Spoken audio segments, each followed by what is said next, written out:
네, 김정현의 황금뉴스의 진행을 맡은 김정현 인사드립니다. 네, 추신영입니다. 오늘 정부가 북한 당국 상대로 소송을 제기했다고 하는데 네. 어떤 소송일까요, 이게? 글쎄요, 지금 남북연락사무소 3년 전에 그렇죠. 네. 아마 소송일 것 같은데요. 지금도 네. 기억이 저는 이제 생생한데 네. 오늘날 갑자기 북한에서 이렇게 네. 제가 생각해 또 그때 우리 문재인 대통령을 네. 가지고 뭐 삶은 소대가리니 뭐니 또 이런 격렬한 표현까지 쓰면서 네. 있을 수 없는 얘기인데 네. 어떤 한 빌딩을 이렇게 지금 저렇게 6월 17일이거든요. 그 일이 2020년 네. 3일이 됐는데 이거 좀 심각하네요. 이거를 그렇죠. 이게 왜냐면 이미 그때 이제 문제 제기를 좀 제대로 했었어야 되는데 이제 문제 제기를 제대로 못해서 그러니까 그때는 네. 전혀 문제에 대한 그렇죠. 심각함과 네네. 뭐 이런 문제가 서로 오가갔거나 이런 거 하나도 네네네. 없죠. 그냥 폭파하고 네네. 그다음 모든 것이 단절됐잖아요. 그러니까 모든 그렇죠. 것이 갑자기 단절되고 네. 이렇게 됐는데 이게 금액으로 따지면 거의 한 447억 원의 국가 재산의 손해가 발생된 거예요. 이거는. 네. 이거는 대한민국에 손해를 끼친 거거든요. 이거를. 네네. 근데 이게 어쨌든지 간에 물론 북한에서는 그러려니 또 하겠지만은 네. 그래도 이게 민법상으로는 아직 소멸시효가 지금 아직 3일이 남았기 때문에 그래도 네. 법적으로 이렇게 소송을 제기했다라고 소멸시효가 도래되기 전까지 이렇게 지금 얘기하고 있거든요, 지금. 네. 그래서 6월 16일에 이제 그때 당시에 맞아요. 지금 기억이 나네요. 네네. 삐라살포를 했잖아요. 풍선이나 이런 거에서 삐라살포가 대북전단. 대북전단지를 네. 이거 삐라살포를 문제 삼으면서 이에 네. 대해서 반발 대응 차원으로 그냥 일방적으로 건물을 폭발을 했는데 근데 삐라 때문에 그렇게 네. 그 건물 하나를 폭파시킴으로 해서 얼마나 많은 물질적인 이런 경제적인 손해가 그렇죠. 그거는 그쪽에서는 전혀 상관이 없는 거겠죠. 그때 당시 기준으로 이게 지금 447억인데 네. 그거를 다시 나중에 회복하지만 그거에 오히려 몇 배가 더 들어갈 텐데 참 이게 아쉽네요. 왜냐면은 그거를 자기가 일방적으로 삐라 보낸 것 때문에 네. 이렇게라고 하는데 어쨌든 이 소송을 처음으로 한 거래요. 처음으로 북한을 상대로. 그러니까 그때는 우리가 문여권 때고 네. 지금은 또 정권이 바뀌어서 그렇죠. 지금 진행되는 네. 첫 소송이니까 네. 이게 우리가 북한에다 소송을 해서 이게 어떻게 될까요? 그래도 네. 어쨌거나 형식상으로라도 이거는 왜냐면은 세계적으로 좀 알려야 되거든요. 이 소송을 네, 했다라는 네, 거. 그러니까 네. 원고는 대한민국이 되는 거고 네, 피고는 이제 북한이 되겠죠. 그래서 네. 이거는 불법 행위가 명백하니까 이거는 네. 왜냐면 자기 사유 재산도 원래는 그렇게 함부로 하게 되면 이거는 법적으로 어떻게 보면 처벌이 될 수가 있어요. 네, 사유 네. 재산을 할지라도. 네. 근데 본인이 재산이 아닌데도 불구하고 대한민국의 재산을 네. 일방적으로 그거를 폭발을 그냥 시켜버린다? 아무런 동의도 없이? 네. 그건 참 있을 수가 없는 얘기라고 생각이 드는데. 있을 수 없는 일이지만 네. 우리 한반도에서는 이루어지고 있다. 그러니까 그렇죠? 참 이런 네. 게 아직까지도 네. 이렇게 유일한 분단 국가인 네. 이 대한민국에서 참 네. 이게 너무나도 안타깝습니다. 그래서 빨리 네.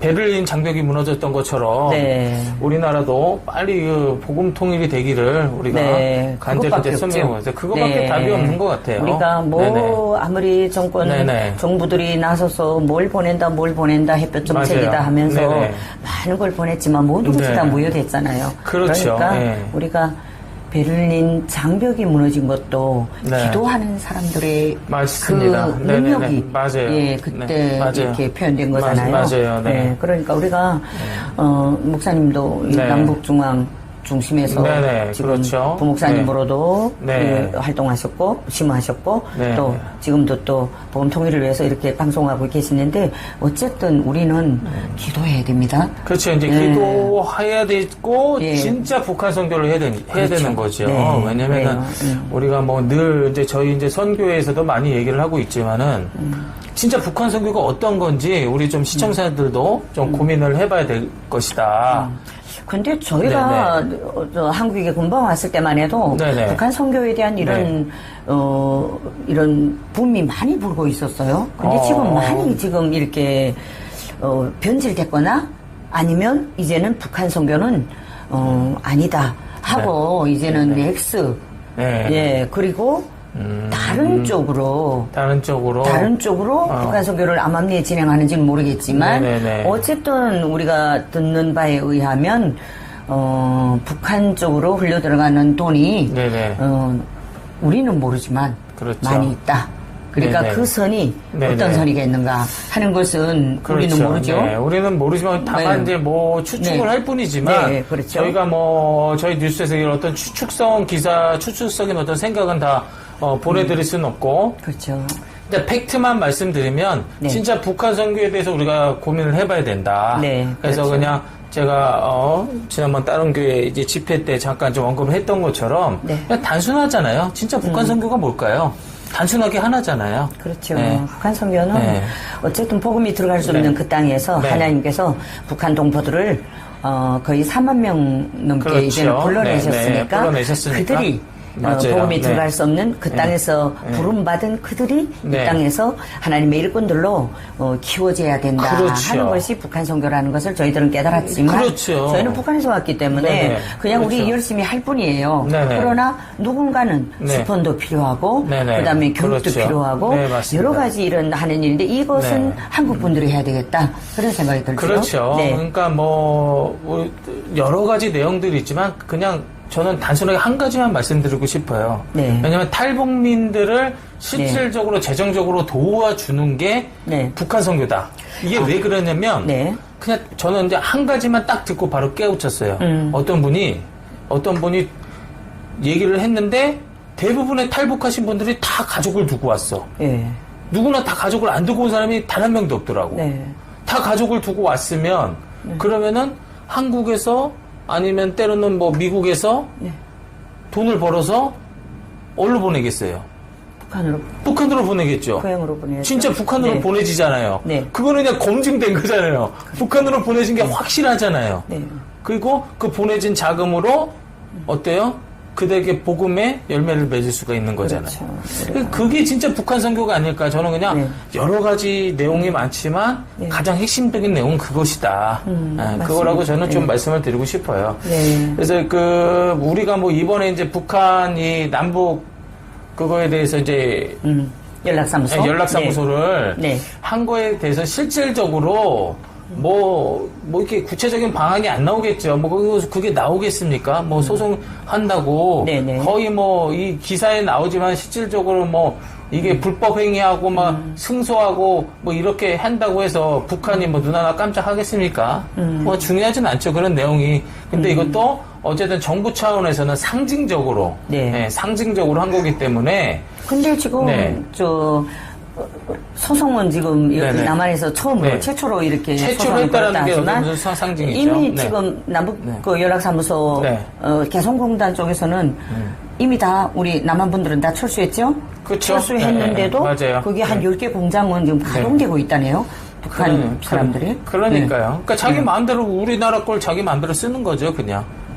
그러니까 우리나라 걸 마음대로 쓰는 게 아니라 해줬으니까 네. 그 사람들은 그거 그냥 네. 놀리기 아깝잖아요. 그렇겠죠. 북한은 네, 네. 그런 네. 사람들이지요. 그러니까 원래는 이제 허락을 받고 원래 네, 이제 네. 원래 사적 네. 재산이잖아요. 네. 근데 사적 재산에 대해서는 충분히 이제 허락을 받고 네. 뭐 사용을 한다든지 이런 게 있어야 되는데. 근데 네. 저도 북한에서 자라봤지만 네. 북한 사람들은 남한 사람들을 조금 좀 만만하게 봐. 만하게 봐요. 만만하게 봐요. 네, 그냥 그렇겠죠. 그냥 네, 말 네, 잘 네. 듣는 것으로 네. 말잘 듣는 것으로. 통일이 되기 전에 우리가 이렇게 오기 전에도 그냥 말잘 듣는 것으로. 남한 사람들은 마음이 착하고 순하고 아, 만만하다고 그래서 만만하다고. 우리 마음대로 고집 쥐락펴락 할 수 있다 이런 이야기를 했어요. 저 그런 얘기 많이 들었거든요. 그래서 만만한 줄 알았어요. 정답이네요. 네, 만만한 줄 알았는데 남한이 와보니까 이게 간단치 않더라고요. 그래서 그러니까요. 이게 네. 우리가 북한에서 생각했던 네. 남한이 만만한 네. 남한 사람들이 네. 아니구나. 네. 얼마나 억척스러운지 그러니까요. 전 그때 네. 포기했어요. 네. 그래서 여러분 이제 뭐 앞으로 이제 우리나라 이제 정권이 바뀐 지가 벌써 1년이 넘었잖아요. 네. 1년이 넘었는데 이번 정권에서 어떻게 이제 대북 정책을 네. 앞으로 펼쳐 나갈지 이미 뭐 느끼시는 분들도 계시지만 네. 아무래도 점점 좀 강경하게 나가지 않을까 네. 그렇게 한번 생각을 해봅니다. 네. 네네. 그래요. 오늘 소식은 남북 그 연락사무소를 폭파했다라는 걸 네. 오늘 정부가 네. 오늘 3일을 남겨두고 네. 그러니까 어떻게 보면 상징적으로 국가적으로 이제 소송을 했다라는 그 소식을 여러분한테 전달해 드렸습니다. 네. 자, 앞으로도 우리 김정현의 황금 뉴스는 네. 현재 일어나고 있는 가장 그 이슈를 네. 우리 또 북과 남이 네. 의견을 함께 나누면서 네. 사실에 근거한 내용만 네. 여러분들에게 앞으로도 계속 전달하도록 하겠습니다. 네. 예, 다음 시간에 또 찾아뵙겠습니다. 감사합니다.